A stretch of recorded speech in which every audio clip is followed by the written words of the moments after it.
Hello everyone, so welcome back to the channel. So in this video, we will continue with our chapter Concept of Cost, Class 11 Microeconomics. So this is part 4 of this chapter, Concept of Cost. अगर आपने part 1, part 2 और part 3 नहीं देखा इस chapter का, so I will provide you video link in description box. You can check out that. Clear? So now let's start with our next topic. So last video में हमने total cost and average cost किया था. Now we will start from marginal cost. So what is marginal cost? Marginal cost is the change in total cost when an additional unit of output is produced. So marginal cost क्या होता है? Marginal cost is a change. ये word बहुत important है. Change in total cost when an additional unit of output is produced. तो जब output 1 थी तब हमारा जो TC था मीन्स टोटल कॉस्ट था वो 20 था. जब हमने एक से दो आउटपुट प्रोड्यूस की, एक ज़्यादा प्रोड्यूस की, तब हमारा टीसी कितना हो गया 28. मतलब कितने का चेंज आया हमारे टीसी में 8 का. So this 8 is MC. मतलब 20 to 28 में कितना चेंज आया 8 का. सो ये जो 8 है ये क्या है एमसी है. सबसे पहले जब आउटपुट 0 था तब हमारा टोटल कॉस्ट क्या होगा 10 होगा. बिकॉज फिक्स्ड कॉस्ट हमें तब भी पड़ती है जब हमारा, देखो सबसे पहले आउटपुट 0 था तो हमारी टोटल फिक्स्ड कॉस्ट क्या होएगी 10 होएगी. क्योंकि टोटल फिक्स्ड कॉस्ट मैंने आपको बताया था पिछली वीडियोस में तब भी हमें इनकर होता है जब हमारी आउटपुट 0 होएगी तो वो तब भी 10 होएगी. टीवीसी हमें तभी इनकर होता है जब हमारी आउटपुट इंक्रीज होती है तो टीवीसी 0 होएगी. तो टोटल कॉस्ट कितनी होगी 10 + 0 10 होगी और हमारी मार्जिनल कॉस्ट कितनी होगी 10 होएगी. तब हमारी मार्जिनल कॉस्ट कुछ भी नहीं होएगी जब हमारी क्या टीसी 10 होएगी. जब हमारी टीसी 10 से 20 की होगी तब हमारी मार्जिनल कॉस्ट 10 की हो जाएगी. क्योंकि 10 से 20 में कितना चेंज आया 10 का आया. आई विल रिपीट, हमारी जब आउटपुट 0 है तब हमारी टीएफसी क्या होगी 10. ये तो आपको पता ही है कि जो हमारी टीएफसी है वो मीन्स टोटल फिक्स्ड कॉस्ट, ये तब भी अक्कर होएगी जब हमारी आउटपुट 0 है तो ये तो 10 होएगी. टीवीसी क्या है तभी अक्कर होएगी जब आउटपुट 1 होएगी तो ये तो अभी 0 है. 0 आउटपुट पर 0 टीवीसी होएगी. अब टोटल कॉस्ट क्या होता है total fixed cost plus total variable cost, इन दोनों का सम करके हमारी टोटल कॉस्ट आती है. तो 10 + 0 10 आ गई. तो तब मार्जिनल कॉस्ट क्या होगी, तब मार्जिनल कॉस्ट कुछ भी नहीं होगी. मार्जिनल कॉस्ट हमारी फर्स्ट आउटपुट पर ही लगती होती है. तो जब मार्जिनल कॉस्ट क्या होगी जब फर्स्ट आउटपुट पर आए 10 से 20 हो गया हमारी टोटल कॉस्ट जब हमने फर्स्ट आउटपुट प्रोड्यूस की. तो फिर कितना चेंज आया 10 का. तो हमारी मार्जिनल कॉस्ट कितनी होगी 10 होएगी फर्स्ट आउटपुट पर. सेकेंड आउटपुट पर होएगी 8. 20 से 28 में कितना चेंज आया 8 का. 28 से 34 में कितना चेंज आया 6 का. 34 से 38 में कितना चेंज आया 4 का. नेक्स्ट अगेन 4 का. नेक्स्ट 6 का. नेक्स्ट 8 का. तो ये जो चेंज आता जा रहा है this is marginal cost. I hope सो आपको मार्जिनल कॉस्ट क्लियर होगा कि जो टीसी में टोटल कॉस्ट में जो चेंज आ रहा है ठीक है वो होती है marginal cost. So this is the formula of marginal cost TCn - TCn - 1. What is N here? N means output. तो अगर हमें मार्जिनल कॉस्ट निकालना है सेकेंड आउटपुट का, सपोज करो सेकेंड आउटपुट का निकालना, तो TC2 - TC2 - 1, 2 - 1 is 1. So total cost second की ले लो माइनस टोटल कॉस्ट फर्स्ट की, दैट इज 20. तो हमारी मार्जिनल कॉस्ट कितनी आ गई 8, जो कि यहाँ लिखा हुआ है. इतना बड़ा फॉर्मूला करने की अगर आपको नहीं जरूरत तो आप क्या करोगे, सिंपल जो सेकंड होगा उसमें से फर्स्ट को माइनस करोगे, जो थर्ड होगा उसमें से सेकंड को, सेकंड में से फर्स्ट को, थर्ड में से सेकंड को, और जो अगला होएगा फोर्थ में से थर्ड को. Like that you can minus like that. अगर आप तो तब कंफ्यूजन होती है ऐसे तो आप इस फॉर्मूला को यूज करो. क्लियर? अब बात आती है, अब इस टेबल से हमने ये ग्राफ बना लिया. ये ग्राफ कैसे बनेगा हमारा यू शेप. जो हमारा इस टेबल से ग्राफ बनेगा, हमने यहाँ पे एमसी ले ली, एमसी मीन्स मार्जिनल कॉस्ट ले ली यहाँ पे 10 8 6 4 4 और यहाँ पे हमारे आउटपुट ले लिया 1 2 3 4 5 6 7 8. इससे हमारा जो ग्राफ बनेगा ये यू शेप बनेगा. Why U shape? Due to the law of variable proportion. Clear? So क्यों? देखो जब हमारी टीसी है वो पहले डिमिनिशिंग रेट पर हमारी इंक्रीज होगी. कैसे? पहले 10 से इंक्रीज हुई, फिर 8 से, फिर 6 से, फिर 4 से. आपको दिख नहीं रही है कम हो रही है. 10 से 8, 8 से 6, 6 से 4, 4 से 4. सो जब हमारी टीसी इंक्रीज होगी डिमिनिशिंग रेट पर 20 से 28 तो हो गई, 20 से 28 तो होगी, but at a decreasing rate. पहले हमारी जो क्या कहते हैं टीसी है वो 10 से इंक्रीज हुई, 10 से इंक्रीज हुई, फिर 8 से इंक्रीज होगी, बिल्कुल मजा नहीं आया, फिर और कम से इंक्रीज हुई, 6 से इंक्रीज हुई. So see I will give you example. आपको रोज सपोज करो 10 टॉफीज मिली, आपको पहले दिन आपके मम्मा ने 10 टॉफीज दी, क्लियर.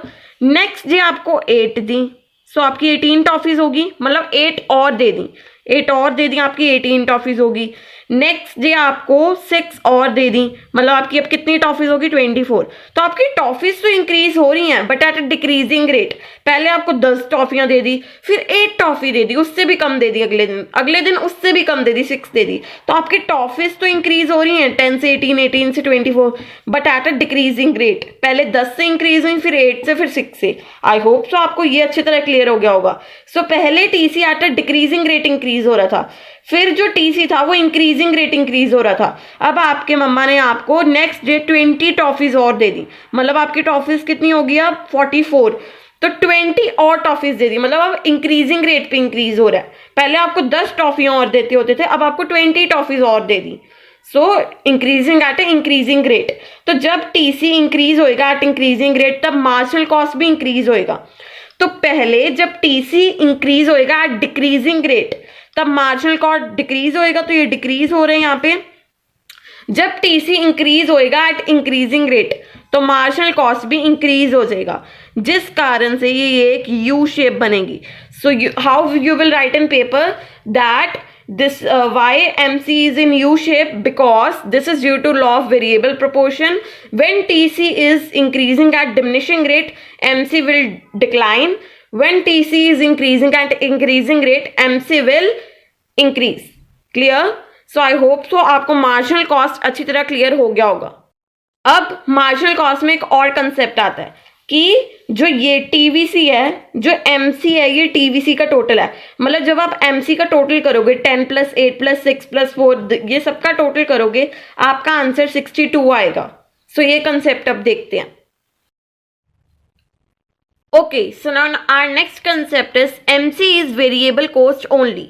अब इसका मतलब क्या है कि एमसी जो है वो वेरिएबल कॉस्ट है, कि जो एमसी का टोटल है वो is equal to total variable cost है. अगर हम 10 + 8 + 6 + 4 + 4 + 6 + 8 इस सबको टोटल करेंगे तो हमारा टोटल यही आएगा 46.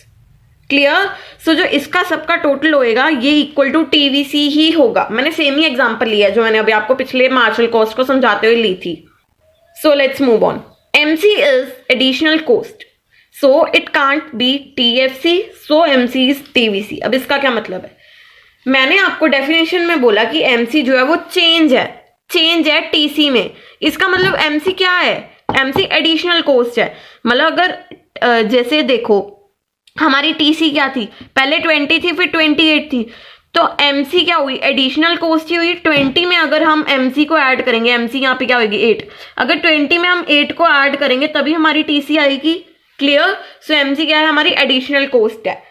सो इट कांट बी टीएफसी. अब एमसी टीएफसी क्यों नहीं हो सकती? अब देखो जो टीसी है वो क्या है, 0 + 10 मतलब TVC plus TFC, that is TC, मतलब टोटल कॉस्ट. इन दोनों को सम करके आती है तो 0 + 10 10, 10 + 10 इज 20, 18 + 10 इज 28. सो इससे हमें क्या पता लग रहा है कि जो मेन चेंज आ रहा है वो टीवीसी का आ रहा है. टीएफसी तो 10 10 10 नहीं है, 10 10 10 नहीं है.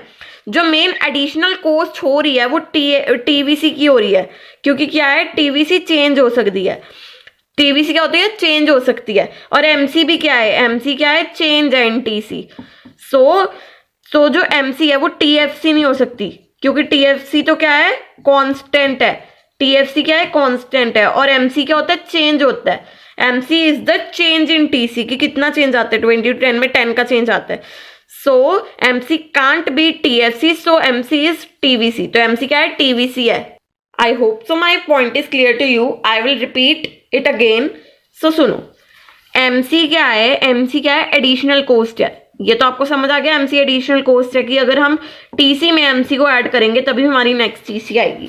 Clear? So it can't be TFC, क्योंकि टीएफसी क्या है, टीएफसी कांस्टेंट है and MC is the change. So main change कौन ला रहा है, TC is equal to TFC plus TVC. अगर TFC तो 10-10-10 नहीं है, मेन चेंज किसका आ रहा है? मेन चेंज आ रहा है TVC का।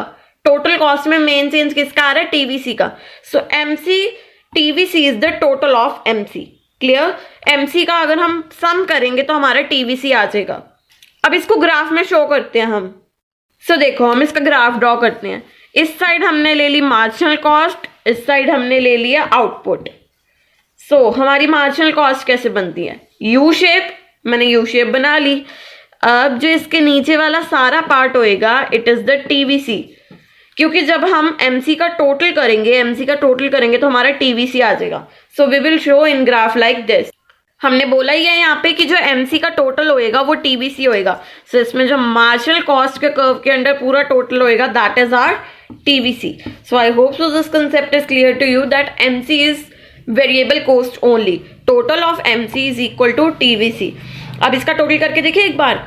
10 + 8 is 18, 18 + 6 is 24, 24 + 4 is 28, 28 + 4 is 32, 32 + 6 is 38 and 38 + 8 is 46।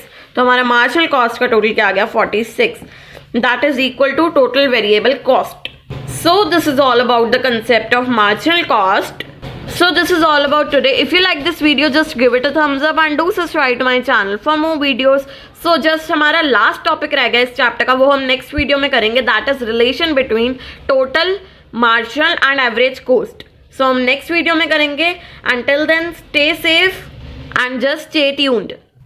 And do subscribe to my channel and hit the bell icon also. So आपको नेक्स्ट वीडियो की नोटिफिकेशन आ जाए। So bye bye.